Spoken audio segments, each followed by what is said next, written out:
un mot sur Nintendo avec deux actus. Alors bon, on va peut-être commencer par la Nintendo NX. Oui. Les rumeurs commencent véritablement à enfler, même si elle sort l'année prochaine. Oui, c'est ça. Pour l'instant, on n'en sait rien de manière officielle. Les rumeurs enflent, comme tu le dis. Tout le monde en parle, mais rien ne se montre. Nintendo ne dévoile rien. Surtout que les jours passent et quelque part, si la console doit sortir en mars, comme on s'y attend, enfin, en tout cas, c'est ce que Nintendo a dit.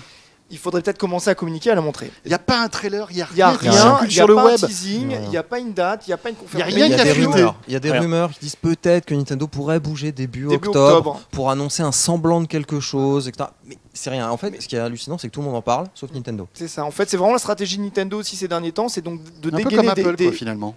C'est ça, hein. Oui, mais de manière peut-être un peu moins travaillée, je pense, pour créer le buzz.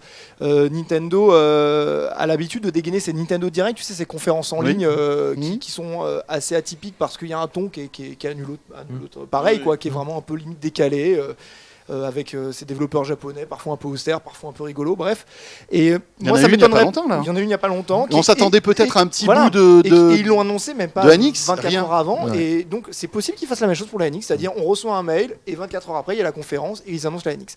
Je sais pas s'ils vont faire un événement. En tout cas, moi, je pense qu'il faudrait vraiment qu'ils s'agitent. D'autant plus avec ce qui s'est passé avec la PlayStation 4 et la PlayStation 4 Pro. Oui.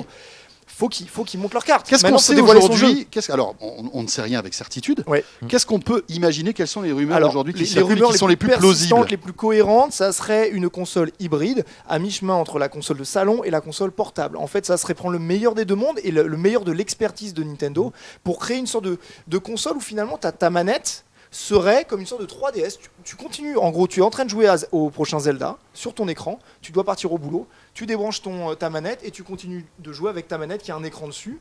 On peut faire ça avec la Wii U, mais dès qu'on sort de la pièce, ça marche plus. Exactement. Parce que c'est Wi-Fi, enfin c'est du streaming.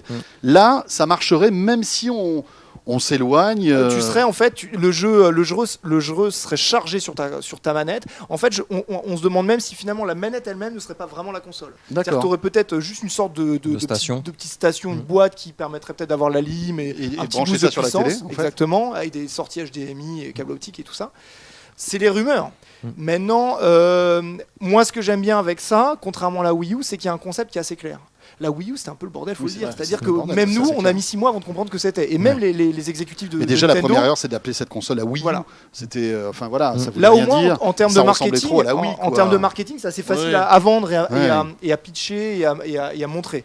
Maintenant, le problème, c'est qu'on parlait tout à l'heure des coûts des consoles historiques de Nintendo qui normalement sont moins chères. Là, une technologie comme ça, c'est-à-dire c'est quand même une petite bête de puissance en technologie embarquée. C'est un gros coup. Est-ce qu'ils vont pouvoir nous dégainer une console à 250-300 €? Ça, c'est la vraie question, quoi. La Wii U était plus chère à sa sortie. Hein. Elle était pas.